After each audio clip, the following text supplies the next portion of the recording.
Magandang umaga, hapon o gabi sa inyo. Sa mga hindi nakakaalam ay si Hoyo vs Mo ay officially nag-launch ng panibagong beta game nila at yun ay walang iba kundi ang Zenless Zone Zero. So ito ay kanilang brand new game. Na kung saan ay ito po ay isang urban fantasy ARPG game where you will be dive into a captivating futuristic adventure para ma-uncover nyo mismo ang mysterious na natural disaster na nag-occur mismo sa Hallows. Na kung saan ay you will be fighting mysterious creatures in a fast-paced combat with dynamic character switching. And also, you are also free to switch between different combat style for enchanted gameplay experience. At the same time, pwede po kayong kumolekta ng mga characters dito. Syempre, meron kayong gacha. Hindi pwedeng mawala yan. Katulad na lang ni Ellen.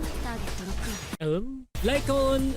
Hindi ko lang, ano ba pangalan? Paano ba pronunciation nila? Zhuan? Parang ganun nata. Pasensya na ha. At marami pang iba. At the same time, ay lahat sila ay may mga sarili-sarili silang unique abilities na pwede nyo kontrolin. At pwede rin kayo mag-set ng weapons and skills. Ang game na ito ay meron siyang anime-inspired na art style. Na kung saan ay meron din siyang funky soundtrack at meron siyang great visual animation. Nakikita nyo naman sa likod ko o sa harapan ninyo. At huwag nyo kakalimutan mismo yung storytelling nito na kung saan ay ini-incorporate na into a comic, dialogue, CG para mas maganda mismo yung immersive ninyo, para maramdaman nyo mismo yung urban life experience pag naglalaro kayo. Kaya kung interesado kayo, mag-iwan mismo ko na rin sa description below para ma-download nyo at malaro ninyo ito. At ang game nito ay available on PC, PlayStation 5, and mobile devices. Kaya huwag nyo kalimutan na gamitin mismo yung code ko below para ma-redeem mo siya at ma-enjoy nyo mismo ang larong ito. So yun lang, thank you so much, enjoy the video.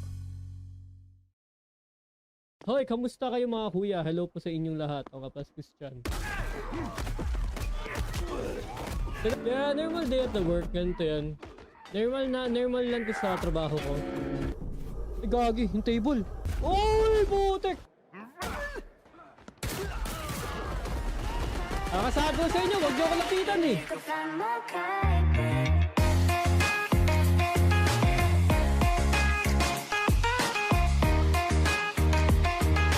Magandang umaga, hapon o gabi sa inyo mga chicken. Naglalaro na naman ulit tayo ng isang game na nilaro ko noon, which is ang Paint the Town Red. Pero this time maglalaro tayo ng VR version niya.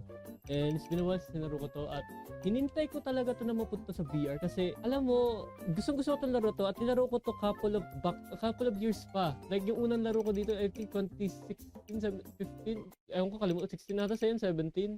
And matagal na siya. So ngayon kasi, mabalik tayo dito at VR na tayo kaya laruin na natin to at modify tayo dito kasi ayoko kasing namamatay. So mag-unlimited power tayo.